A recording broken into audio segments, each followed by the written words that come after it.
우리가 새해부터 하나님의 시선에 합당한 삶이란 주제로 말씀을 듣고 배우고 있습니다. 이 자리에 아마 하나님과 눈 맞추고자 나오셨을 텐데 서로와도 눈을 맞추며 인사를 해보면 좋겠습니다. 내가 할 수 있는 가장 따뜻한 눈빛으로 서로 바라보면서 앞뒤 옆에 계신 분께 하나님이 당신을 사랑하십니다. 이렇게 한번 인사해 주시면 좋겠습니다. 여러분은 아버지의 눈이란 단어를 들었을 때 어떤 눈이 떠오르시나요? 아버지의 눈. 애정이 가득 담겨 있는 눈이 떠오르시나요? 아니면 날카롭게 모든 걸 다 꿰뚫는 그런 눈이 떠오르시나요?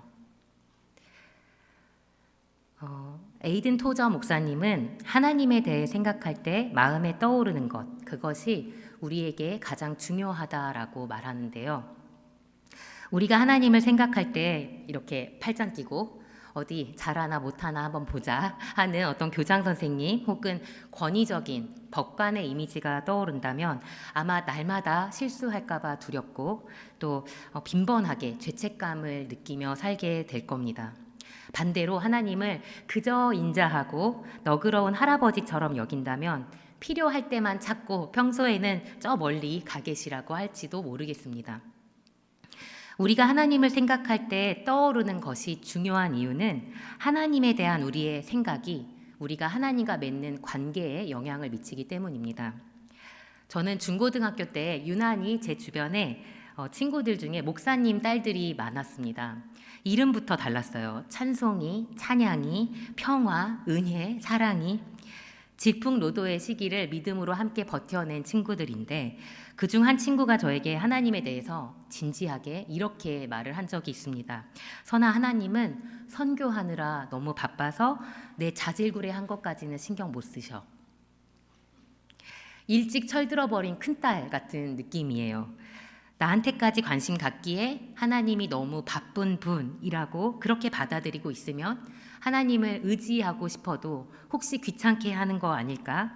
아마 마음 한켠에 다가가지 못하고 섭섭함이 쌓일 것만 같습니다. 하나님이 날 어떻게 바라보고 계시는지 믿는 바가 내가 얼마나 하나님께 다가갈 수 있는지 중요한 역할을 합니다. 하나님에 대해서 오해하고 있다면 그건 하나님과 나 사이에 장애물이 될 겁니다. 여러분은 하나님 아버지께서 지금 나를 어떻게 바라보고 계신다고 느끼시나요? 때로 막연하게, 때로 피상적으로 내 경험들을 바탕으로 하나님의 인상을 짐작해 왔다면 오늘 말씀을 통해서 특별히 하나님께서 우리에게 직접 입혀주신 옷을 통해서 하나님이 날 어떻게 바라보고 계시는지를 아버지의 눈과 그 눈동자에 비친 나를 깨닫는 이 시간 되길 소망합니다. 여러분, 오늘 아침에 거울 보셨나요? 나오기 전에 대체로 한 번은 거울을 보셨을 거라고 생각합니다.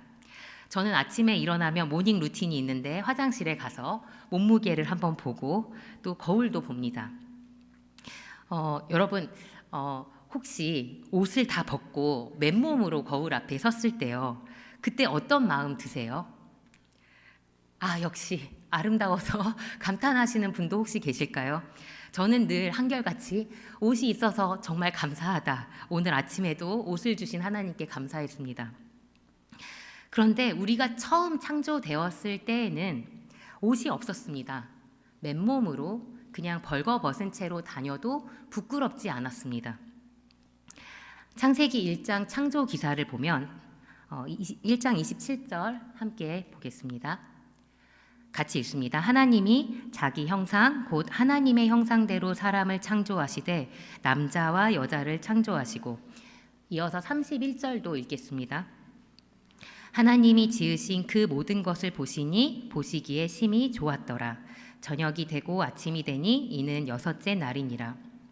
여섯째 날 하나님은 하나님의 형상대로 우리를 지으시고 하나님이 지으신 그 모든 것을 보고 보시기에 심히 좋았다라고 말씀하십니다. 에덴 동산에서 아마 아담과 하와는 자기 그냥 있는 모습 그대로 옷을 걸치지 않아도 하나님이 보고 심히 좋다고 하신 그 모습, 있는 모습 그대로 기쁘고 만족스럽고 감사했을 겁니다. 모든 피조물 중에서 유일하게 창조주의 형상대로 지어진 우리입니다. 하나님의 형상대로 창조되었다는 것은 곧 세상이 우리를 볼 때, 또 우리가 서로를 볼 때 서로 보면서 이 모든 걸 창조하신 분, 창조주를 떠올리게 하는 존재로 지어졌다는 겁니다. 영광스러운 일입니다. 아담과 하와는 맨몸이었지만 부끄럽지 않았고 하나님과도 투명하고 친밀한 교제를 누렸을 겁니다. 그런데 언제부터 우리는 나를 가려야 해, 가리지 않으면 안 돼라고 느끼게 됐을까요? 아버지의 눈이 아닌 자기 눈으로 판단하기 시작하면서부터입니다. 아버지의 기준을 받아들이는 게 아니라 선악에 대한 자기만의 기준을 갖게 되면서부터 스스로 부적절하게 느껴지고 수치스럽고 가리지 않으면 안 되는 상태가 됩니다. 창세기 3장에서 이 사건이 일어나는데요. 창세기 3장에 뱀이 등장합니다. 하와에게 말을 거는데 하나님이 하신 이야기와 다른 이야기를 합니다. 하나님은 동산의 각종 나무의 열매와 또 각종 나무의 열매를 자유롭게 원하는 대로 먹되 선악을 알게 하는 나무의 열매만 먹지 말라고 하셨습니다. 그걸 먹는 날에는 반드시 죽으리라 하십니다. 그런데 뱀은 하와에게 다른 말을 합니다. 창세기 3장 4에서 5절을 제가 읽겠습니다. 뱀이 여자에게 이르되 너희가 결코 죽지 아니하리라. 너희가 그것을 먹는 날에는 너희 눈이 밝아져 하나님과 같이 되어 선악을 알 줄 하나님이 아심이니라. 뱀은 거짓을 말하며 하나님을 의심하게 만듭니다.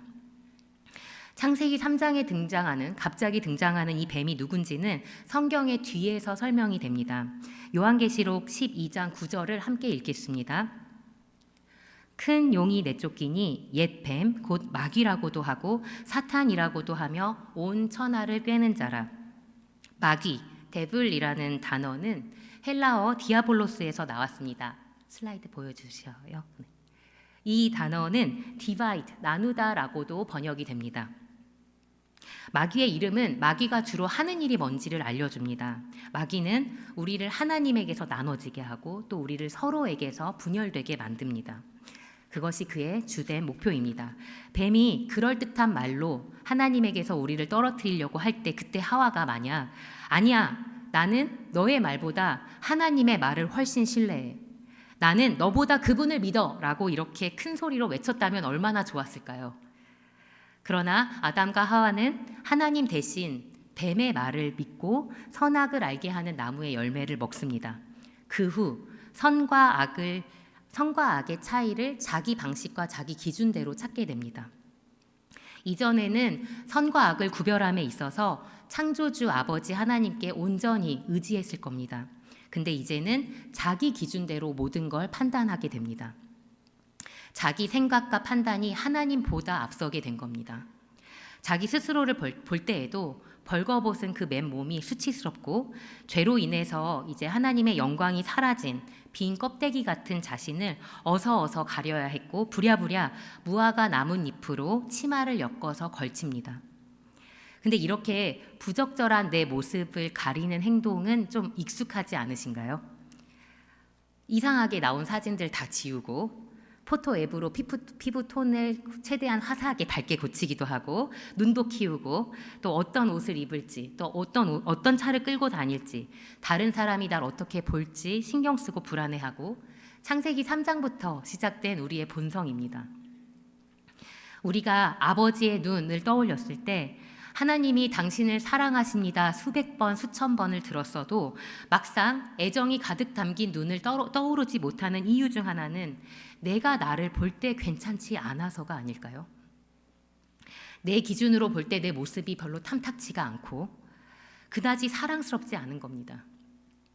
내 민낯이 어떤지를 알고 내가 어떤 잘못들을 해왔는지를 내가 기억하고 또 겉보기에는 참 믿음 좋아 보인다, 대단하다 칭찬을 듣는다 해도 그 일을 하고 있는 내 속의 진짜 동기가 무엇인지 내 안에서 끊임없이 일어나는 갈등들을 나는 다 알고 있기 때문에 정말 내 속까지 다 보시는 하나님께서 내 전부를 아시는 하나님이 나를 여전히 사랑스럽게 바라보고 계실까 의심하는 마음이 듭니다. 우리가 반드시 기억해야 할 것은 하나님이 내 어떠한 것 때문에 나를 더 사랑하거나 덜 사랑하는 게 아니라 하나님이 사랑이시기 때문에 나를 사랑하고 계시다는 겁니다. 우리가 알고 있듯 사랑은 감정만이 아니라 의지이자 결단, 커밋먼트입니다.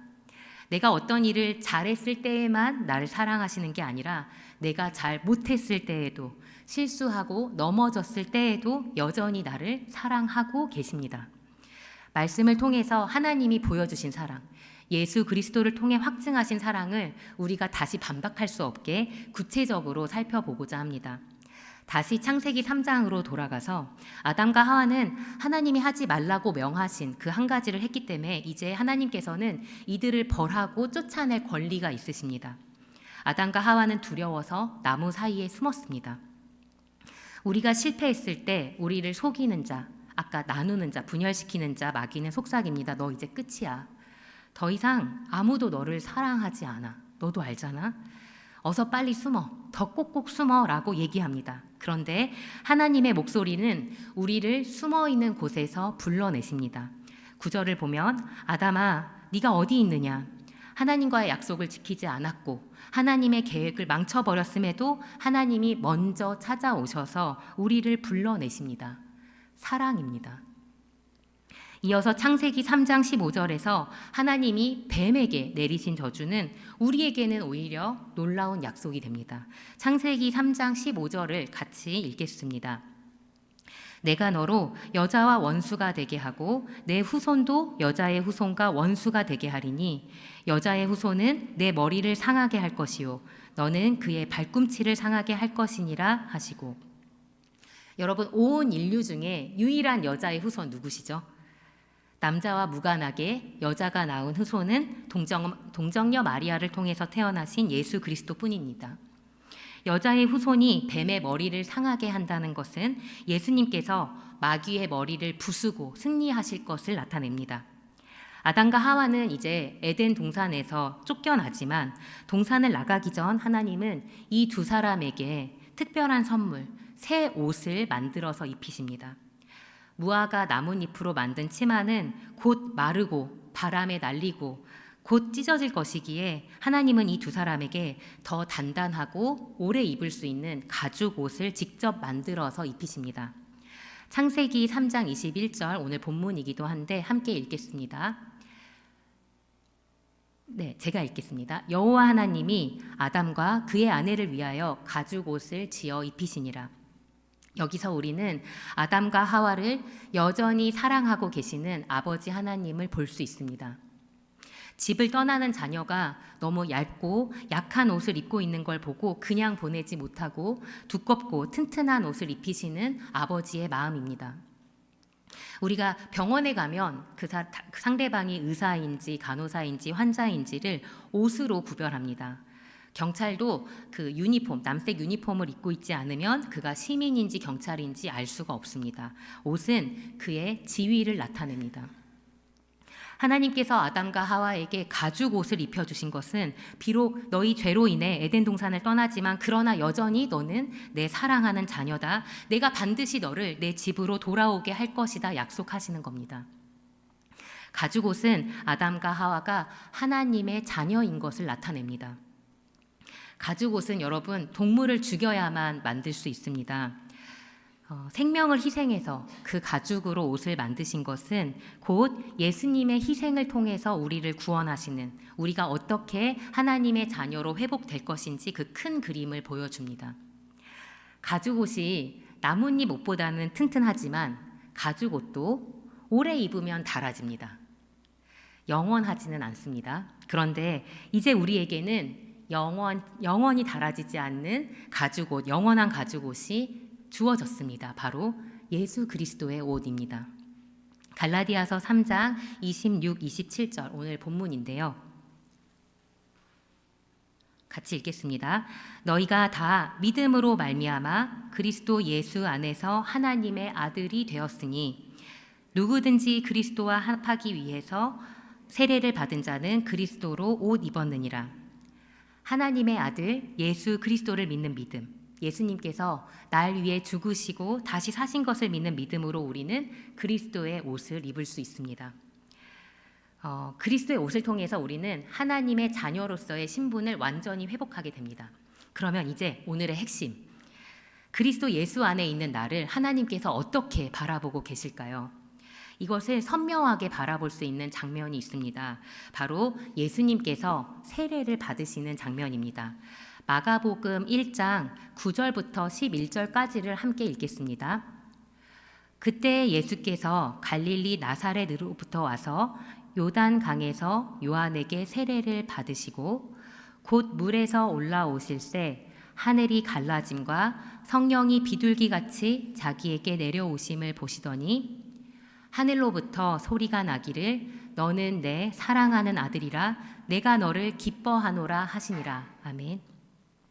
여기서 하나님께서 예수님을 향해서 너는 내 사랑하는 아들이다. 내가 너를 기뻐한다 말씀하십니다. 그런데 이 시점까지 요한에게 세례를 받는 이 시점 전까지 예수님께서 하나님의 이 사랑을 확인받기 위해서 무엇을 하셨을까요?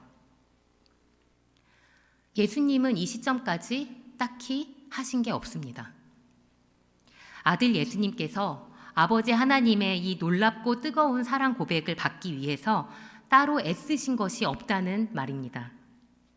아직 복음을 전파하지도 않으셨고 아직 줄인 자 아픈 자를 돌보지도 않으셨고 아무것도 안 하셨지만 그러나 아버지는 아들을 사랑하십니다. 아버지의 사랑을 확증받기 위해서 예수님이 하신 것이 없습니다. 예수님의 모든 사역의 첫 출발은 그저 아버지 하나님의 사랑을 온전하게 받는 것이었습니다. 십자가를 지고 나서야 그 이후에야 내가 널 사랑한다고 하나님이 말씀하신 게 아닙니다. 아버지의 사랑은 영원 전부터 이미 아들을 향해 있었습니다. 우리가 세상에서 경험하는 사랑은 내가 한 것의 결과로 주어질 때가 참 많습니다. 기브 앤 테이크이라고 하죠. 우리는 사람들이 나를 받아주고 인정해 주기를 바라면서 그에 합당한 대가를 치르며 살아갑니다. 다른 사람들이 나를 볼 때 받아들여질 만하게, 다른 사람들이 볼 때 인정받을 만하게, 그래서 사랑을 끌어내려고 애를 쓰면서 평생 노력을 합니다. 예외 없이 모두가 그러합니다. 그러나 우리 아버지 하나님의 사랑은 이와 완전히 다릅니다. 아버지의 사랑은 우리가 잘한 어떤 행동의 결과로 우리가 사랑받을 만한 뭔가를 했기 때문에 주어지는 사랑이 아닙니다. 우리 모두에게 이 사랑이 절실하게 필요합니다. 이 사랑은 진리이신 그리스도 예수 안에서만 찾아지는 사랑입니다. 어느 종교든 구원을 얻어내기 위해서 그리고 신에게 받아들여지기 위해서 평생 그를 위한 행위를 하고 노력하고 대가를 치러야 합니다. 예를 들어 불교는 스스로 구원을 이루기 위해 고행도 하고 공덕도 쌓아야 합니다. 이슬람교 또한 사람의 구원을 결정하는 어떤 저울이 있어서 선행을 많이 무겁게 쌓아야만 구원을 얻는다고 가르칩니다. 그러나 기독교는 다릅니다. 그리스도로 옷 입은 자를 하나님께서 먼저 완전히 받아들이시고 영원히 사랑하십니다. 아까 아담과 하와가 가죽 옷을 입기 전에 그들이 그 가죽 옷을 얻고 싶어서 따로 뭔가 애쓴 것이 있나요? 아무것도 없습니다. 그저 아버지 하나님에 의해서 그들을 사랑하시는 하나님에 의해서 가죽 옷이 주어졌습니다. 여기 모인 우리에게도 아버지 하나님의 완전하고 영원하신 사랑이 이미 주어졌습니다. 요즘 유튜브를 보면 심리학자나 정신과 의사분들이 마음을 주제로 영상을 많이 올리는데 자존감에 대한 영상이 꽤 많고 조회수도 높게 나옵니다.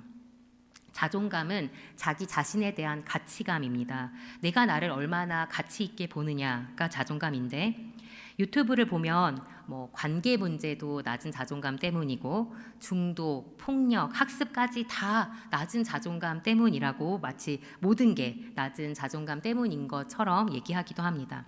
이 낮은 자존감을 어떻게 높일 수 있느냐에 대해서 많은 영상들이 이렇게 말합니다. 자기 기준을 정해서 성공 경험을 쌓으라고 조언합니다. 자기 기준. 아까 창세기 3장에서 선악에 대한 자기 기준이 생각납니다.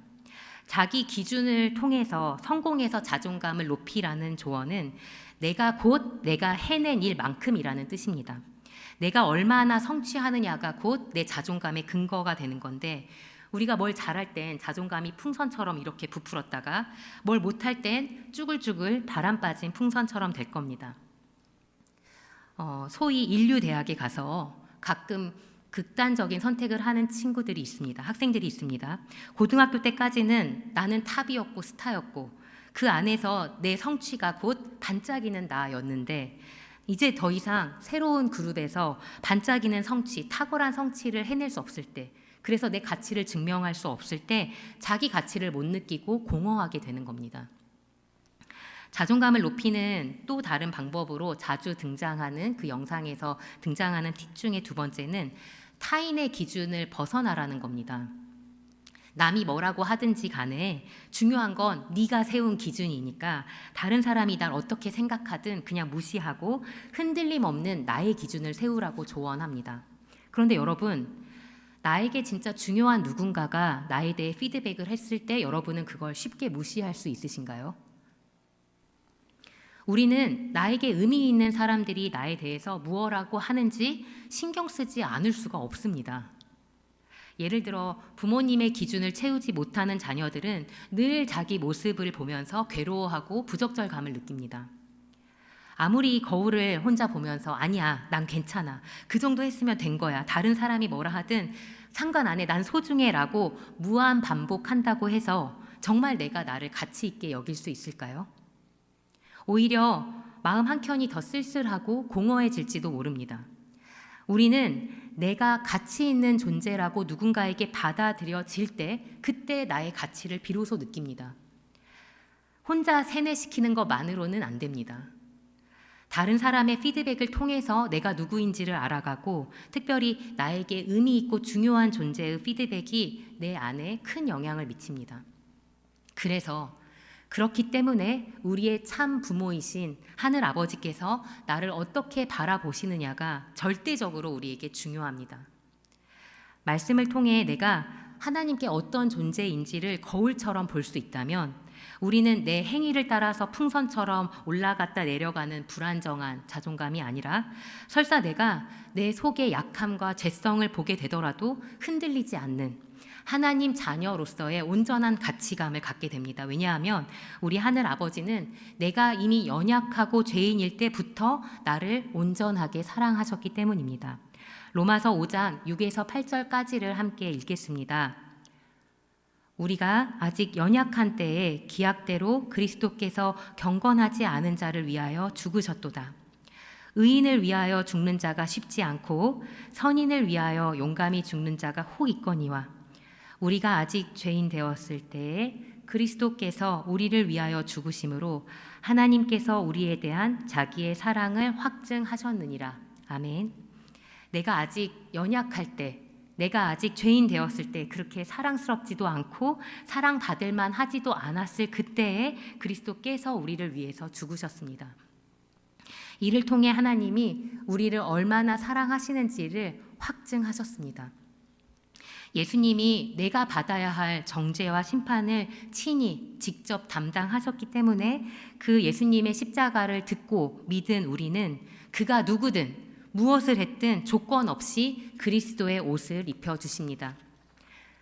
그리스도로 옷 입은 우리에게, 우리 한 사람 한 사람에게 하나님께서 하늘을 가득 채우는 소리로 말씀하십니다. 너는 내 사랑하는 딸, 사랑하는 아들이다. 내가 너를 기뻐한다. 아버지의 이 사랑 고백이 예수 그리스도의 십자가를 통해 이제는 나를 향한 고백, 나를 향한 울림이 되었습니다. 제가 사진을 하나 준비했는데요. 10년 전 사진입니다. 저는 아들 하나, 딸 하나 키우고 있는데 둘 다 여름에 출산을 했습니다. 저 사진은 첫째를 낳고서 한 달쯤 됐을 때 아기랑 처음 외출한 날입니다.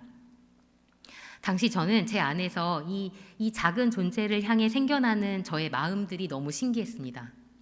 제가 첫째를 갖기 전에 3번 유산을 해가지고 아기를 안을 수 있다는 자체가 저에게 기적이기도 했고 제 속에 이 아이를 향한 사랑이 아주 가득했습니다. 감정뿐 아니라 저의 의지도 괜찮은 엄마가 돼야지, 이 아기가 건강하게 자라게 하기 위해서 나를 아낌없이 내어줘야지 계속 다짐했습니다.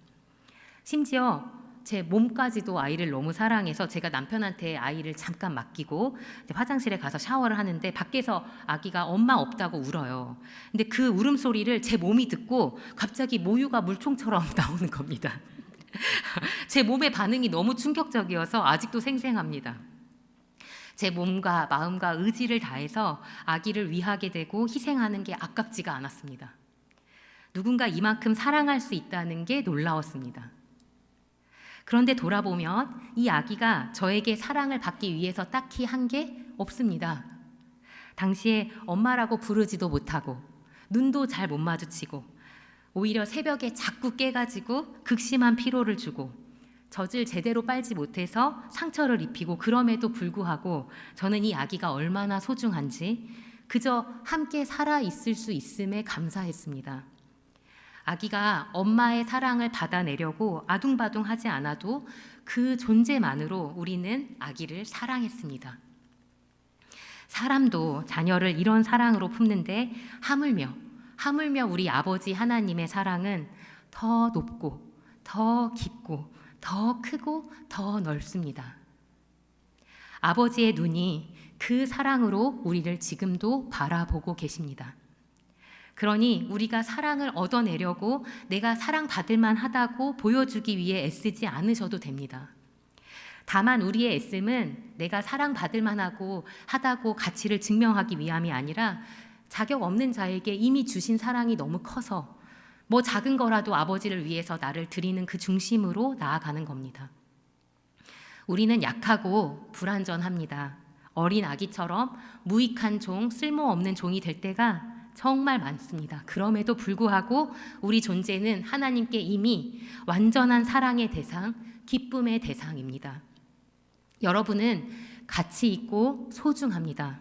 그 근거는 온 땅의 주인이자 창조주이자 심판주 되신 하나님께서 우리를 그렇게 여기신다고 말씀하시기 때문입니다.